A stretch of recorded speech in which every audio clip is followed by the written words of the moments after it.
Hello, my name is Sean, and this is Cruise Through Life.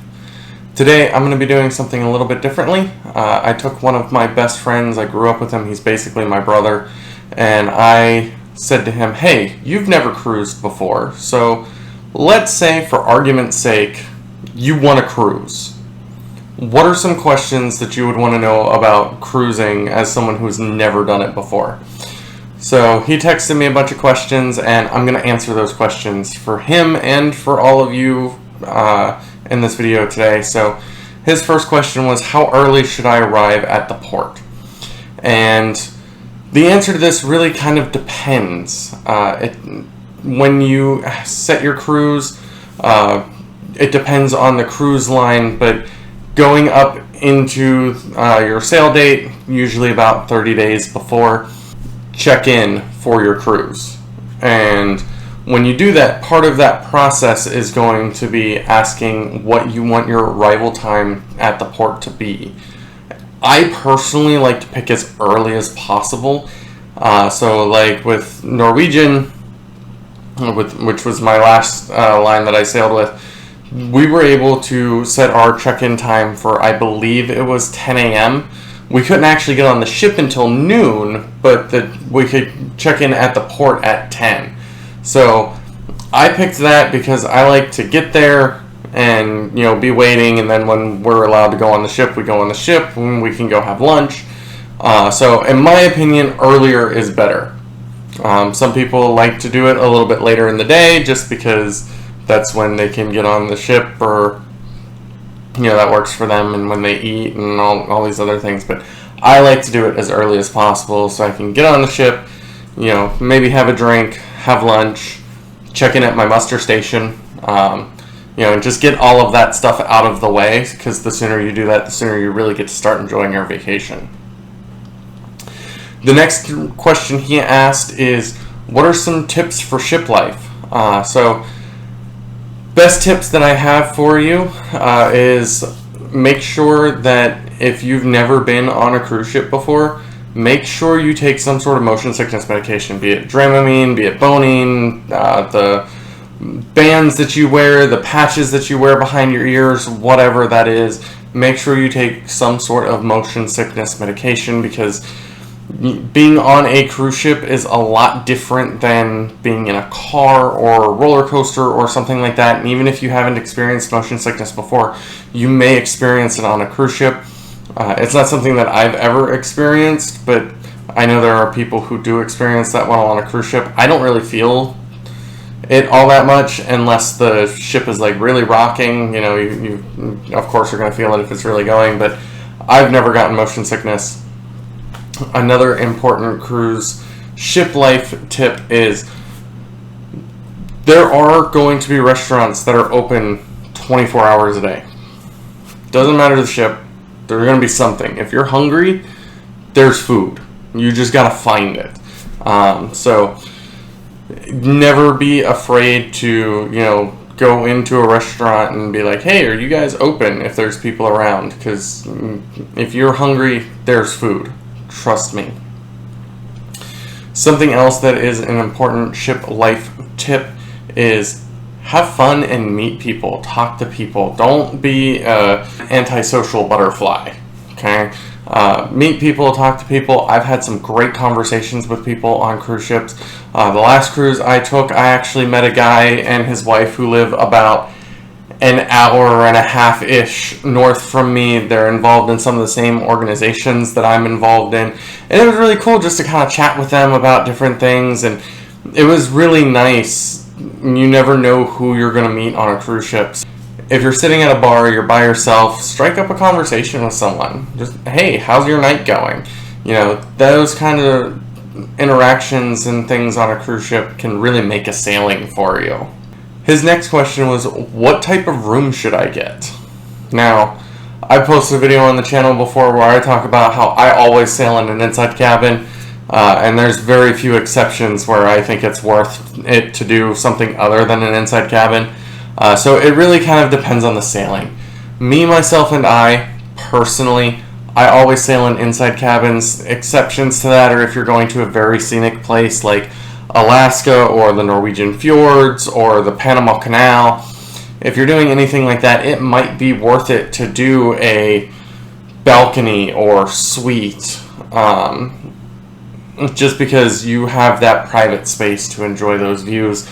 But other than that, personally, I think an inside cabin is going to cover it.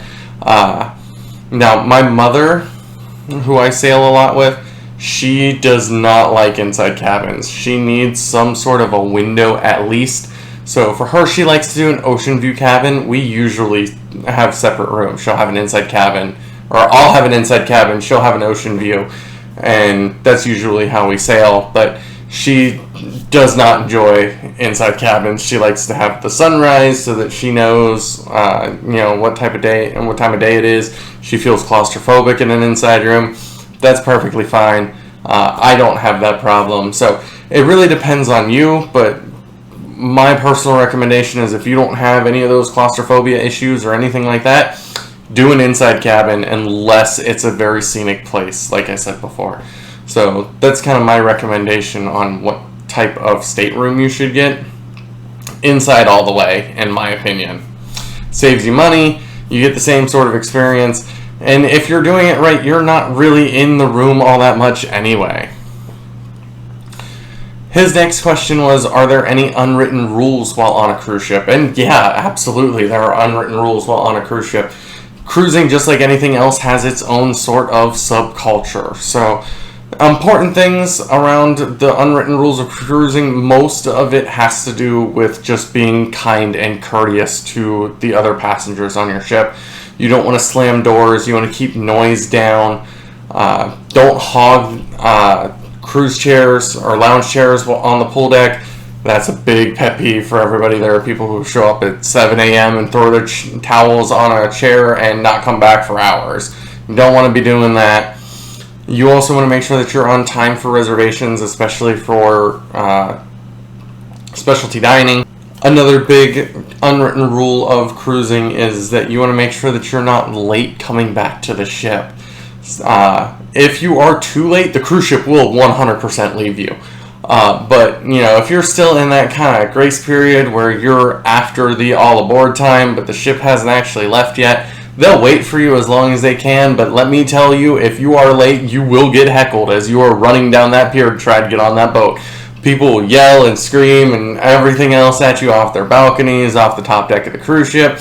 That is a thing that is going to happen. If you are late, it is something you're asking for. So, that's one of those unwritten rules of cruising that's just part of cruise culture. Don't be late to your ship. Just don't do it. The all aboard times are posted on the daily planner. When you're leaving the ship, everything, there's no excuse. So, when that all aboard time is, you should be there. Another important thing is that you want to make sure that if you are sailing with children, that you keep them under control. Please, those of us who don't have kids don't want to be responsible for babysitting your kids because you aren't doing it. So, please make sure you're keeping your kids under control. Don't let them bother other passengers. Now, we're not saying that kids can't have fun. We understand they're kids. They want to have fun and enjoy their vacation too. But when they're getting to the point where it's obnoxious and they're bothering other passengers, that's when you need to step in and have some control over it.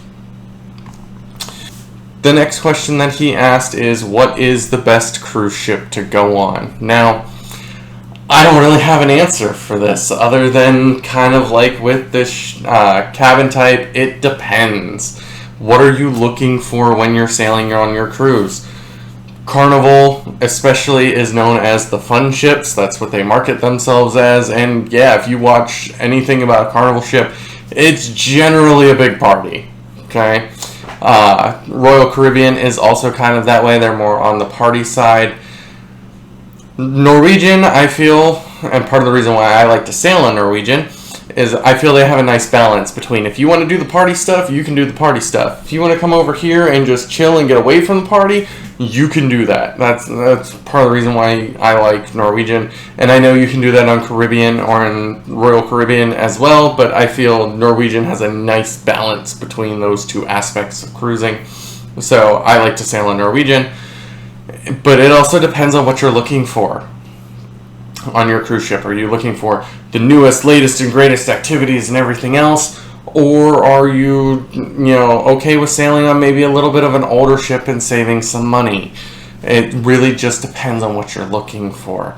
I would recommend for a first-time cruiser that you sail on a newer ship. Just that way you get to see the biggest, best, greatest, everything that cruising has to offer, and you're not maybe disappointed on an older ship that maybe doesn't have as much to do.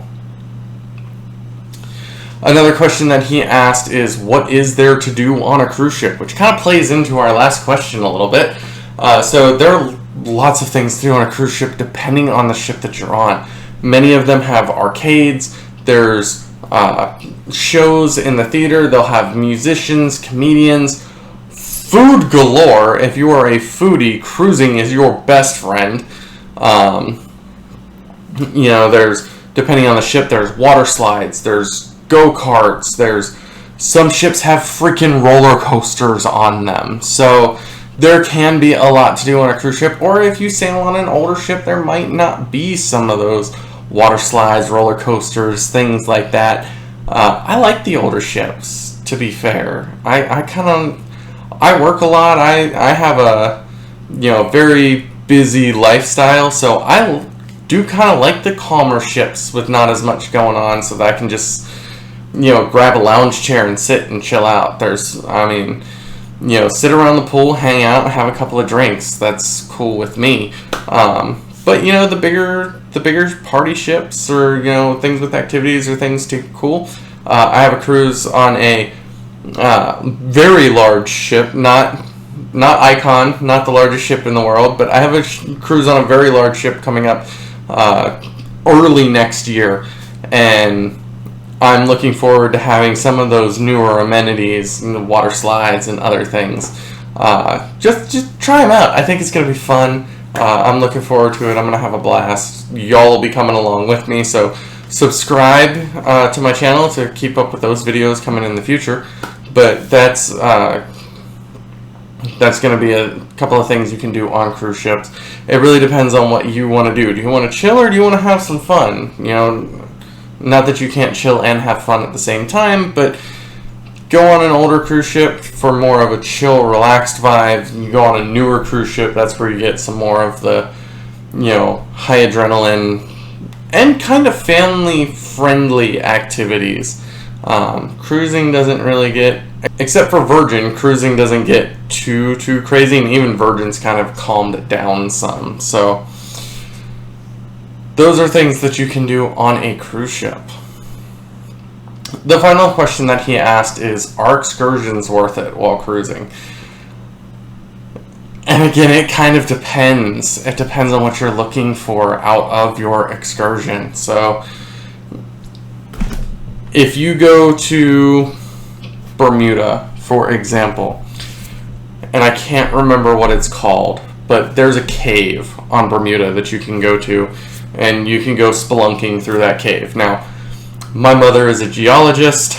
I was raised on rocks and minerals. I grew up, she taught the Boys and Girl Scouts geology program at our local cavern. I grew up in a cave. I love that stuff. So when we were in Bermuda, we went to that cave, and it was a blast for me. But some people might not enjoy that. It also depends what exactly you're doing. Like, I do kind of tend to hear that the excursions that are like just guided bus tours are not really worth it, especially if you book them through the cruise line. They charge a lot. They're usually large groups. You don't get to really ask questions or anything. You just kind of sit on a bus and ride around. There's better ways to explore the city. I've never actually taken a bus tour. I usually tend to do more of the active excursions, and so I don't know about the bus tours from first-hand experience, but I have heard a lot of people don't think that those are worth it. But the excursions that I've done, the things that I've done, 100% have been worth it. When we went to Nassau, we actually went snorkeling with nurse sharks, and that was absolutely, hands down, a wonderful experience. I'll put some pictures here. You're probably seeing them now. But that was a great experience. I really enjoyed snorkeling with the nurse sharks. I love sharks, and that was really cool. The place that we went had a bunch of different options. There were stingrays, sea lions, dolphins, all different kinds of wildlife that you could go snorkeling with and have your picture taken with and all that stuff. And it was really cool. I told you about the cave we went to in Bermuda. That was cool to me. So it depends on the excursion and what you're looking for out of it. I do think that the excursions, if you book them through the cruise line, they are very expensive. You can definitely do it much cheaper if you book the tours independently or through a third-party tour operating like Shore Excursions Group. Not sponsored or anything. I know they sponsor a lot of cruise YouTubers. I'm not big enough for that, so but I do know, I've heard good things about Shore Excursion Group and what they do, so that can be a way to save some money. For example, I'm going back to Nassau later this year, and really for giggles, I decided I was going to compare the shore excursion program through the cruise line versus booking it directly with the tour operator, and it saves like $100 to do it directly through the tour operator, which, if you're doing a lot of excursions, it can be worth it. Important though, it's not necessary to do excursions in every single port of call. Like when we went in December, we had 3 ports of call. We had Key West, we had Great Stirrup Key, and we had Nassau. So in Key West, we did a snorkeling excursion. So we did that in the morning, and we got back around noon-ish. I think all aboard time was 3:30, maybe 4 o'clock, somewhere around there. So we got back around noon. My mom went and got back on the ship, and I decided I was going to walk around Key West. There was a couple other things I wanted to do. So I walked around Key West and had a great time, just walking around the port of call. When we went to Great Stirrup Key, we didn't book any excursions. We turned it into a beach day. We booked we got an umbrella for some loungers on the beach and just hung out. I did some snorkeling. She sat on the beach. We enjoyed some drinks, and that was really all we did at that port of call. And then in Nassau, we did the shark excursion, which I already told you I thought was the greatest thing on earth. I had so much fun. So it really depends on the excursion, what you're looking for, or where you're at. But it's not necessary to do an excursion to have a good time in a port of call. So that answers all of the questions that I was asked from a newbie cruiser, or not even a newbie cruiser, someone who's never cruised before, doesn't even have one booked. I'm working on that. But those are the answers to the questions. I hope you enjoyed the video. If you learned something, let me know in the comments down below. Or if you have any other questions, maybe I'll do a part 2 to this video. If you've never cruised before, leave those down below, and I'll possibly put together a new video answering more questions about for first-time cruisers or newbie cruisers. So I hope you enjoyed the video, and I hope to see you on board sometime soon.